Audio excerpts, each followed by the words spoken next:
Hello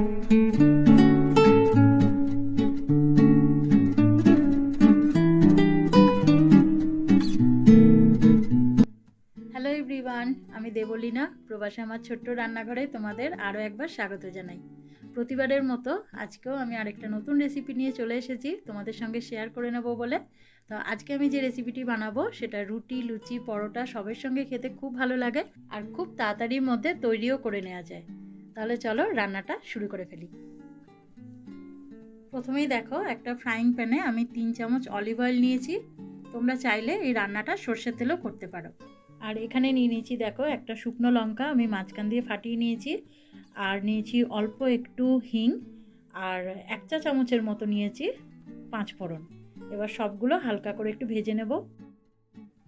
এরপর এতে দিয়ে দিলাম 1 চা চামচের একটু কম আদা বাটা, আর 3টে কাঁচা লঙ্কা আমি কুচো করে কেটে নিয়েছিলাম সেটাও দিয়ে দিলাম।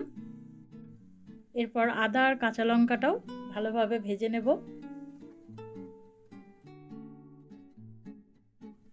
এরপর মাঝারি সাইজের একটা টমেটো আমি কুচো করে রেখেছিলাম সেটাও দিয়ে দিলাম।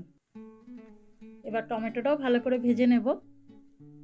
আর এখানে দেখো নিয়ে নিয়েছি স্বাদ মতো নুন, বেশ কিছুটা হলুদ, আর নিয়েছি 1 চা চামচ কাশ্মীরি লাল লঙ্কার গুঁড়ো আর 1 চা চামচ ধনে গুঁড়ো। এগুলো সব এর মধ্যে দিয়ে দিলাম। টমেটোর সঙ্গে সব মশলাগুলো খুব ভালোভাবে ভেজে নেব। এখন দেখো মশলাটা খুব ভালোভাবে কষানো হয়ে গেছে, টমেটোটাও গলে গেছে আর মশলা থেকে তেল ছাড়তেও শুরু করেছে। তো এইবার আমি এর মধ্যে দিয়ে দেব মটরশুঁটি।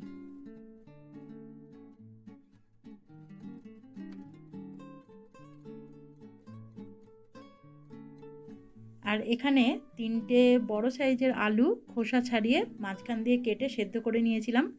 তো সেই আলুগুলো এবার হাত দিয়ে দেখো এইভাবে ভেঙে ভেঙে এর মধ্যে দিয়ে দিচ্ছি। এরপর পুরো মশলাটার সঙ্গে আলুটা খুব ভালোভাবে মিশিয়ে নেব।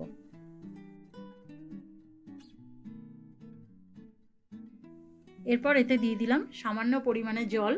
প্রথমে আমি জলটা বেশি দিচ্ছি না, পরে যদি দরকার হয় তখন আরেকটু দেব। তো পুরোটা একসঙ্গে মিশিয়ে নিয়ে দেখো ওপর দিয়ে একটু ধনেপাতা দিয়ে দিলাম। তারপরে জলটা একটু কম লাগছিল বলে আমি আরেকটু জল এতে দিলাম। এরপর পুরোটা একসঙ্গে মিশিয়ে আমি 5 থেকে 7 মিনিটের জন্য ঢাকা চাপা দিয়ে রেখে দেব। তো এখন দেখো 5 মিনিটের ওপর হয়ে গেছে, আমি ঢাকাটা খুলে আরও একবার নেড়ে চেড়ে দিচ্ছি। আর এর থেকে বেশি জল কমাবো না, এরকমই রেখে দেবো। আর নামানোর আগে দেখো ওপর থেকে ছড়িয়ে দিলাম অল্প একটু কসুরি মেথি।